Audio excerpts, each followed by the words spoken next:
इसकी कहानी है एक बूढ़ा ब्राह्मण। एक दिन कृष्ण और अर्जुन सैर कर रहे थे। तभी उन्हें एक बूढ़ा ब्राह्मण भीख मांगते हुए मिला। उसकी हालत पर दया करते हुए अर्जुन ने उसे सोने के सिक्कों से भरी एक थैली दी।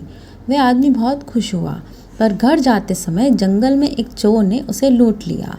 उसने अपने भाग्य को कोसा और अगले दिन फिर भीख मांगने निकल पड़ा। अर्जुन और कृष्ण ने उसे फिर से देखा और उसकी कहानी जानी। अर्जुन को एक बार फिर दया आ गई और उसने उसे एक बड़ा हीरा दे दिया। वह आदमी उसे घर ले आया और उसे सुरक्षित रखने के लिए कई वर्षों से अप्रयुक्त एक पुराने बर्तन में रख दिया और सो गया। अगली सुबह उसके उठने से पहले उसकी पत्नी नदी से पानी लेने गई और वापस आते समय उसका पैर फिसल गया और उसका बर्तन टूट गया। उसे तुरंत घर पर बेकार पड़े बर्तन की याद आई और वह उसे पानी से भरने के लिए ले गई। जैसे ही उसने बर्तन को नदी में डुबोया, हीरा बर्तन से निकल गया और नदी में बह गया। जब वह घर लौटी तो ब्राह्मण घर में बर्तन की तलाश कर रहा था और जब उसने उसे अपनी पत्नी के हाथों में देखा तो उसे पता चला कि क्या हुआ था। जो कुछ हुआ उससे निराश होकर वह एक बार फिर भीख मांगने निकल पड़ा। एक बार फिर अर्जुन और कृष्ण ने उन्हें देखा और जब अर्जुन ने उस दुर्भाग्यपूर्ण घटना के बारे में सुना तो उन्होंने कृष्ण से कहा, मुझे नहीं लगता कि इस आदमी को बिल्कुल भी आशीर्वाद मिलना तय है। मुझे नहीं लगता कि मैं अब उसकी मदद कर सकता हूँ। फिर कृष्ण ने उस आदमी को 2 पैसे दिए और वह उन्हें लेकर चला गया। तब अर्जुन ने कृष्ण से पूछा, हे प्रभु, यदि सोने के सिक्के और हीरे उसकी स्थिति नहीं बदल सकते तो 2 पैसे उसका क्या भला कर सकते हैं। कृष्ण ने मुस्कुराते हुए जवाब दिया, चलो देखते हैं।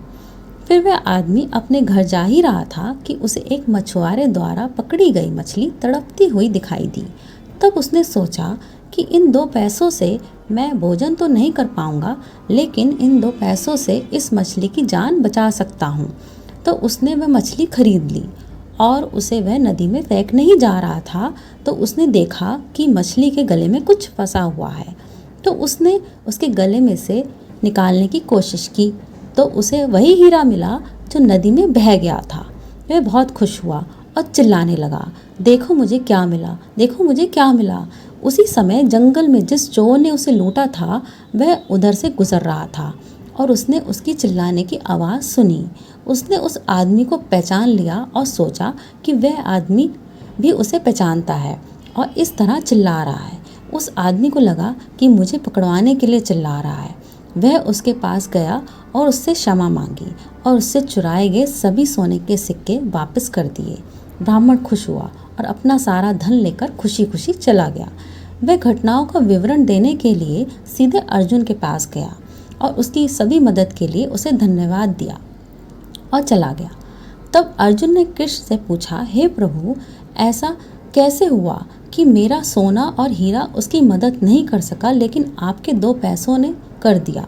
कृष्ण ने उत्तर दिया, जब उसके पास सोना और हीरे थे तो वह केवल अपने और अपनी ज़रूरतों के बारे में सोच रहा था, लेकिन जब उसके पास 2 पैसे थे तो उसने दूसरे प्राणी की ज़रूरतों को अपनी ज़रूरतों से पहले रखा और इसलिए मैंने उसकी ज़रूरतों का ख्याल रखा।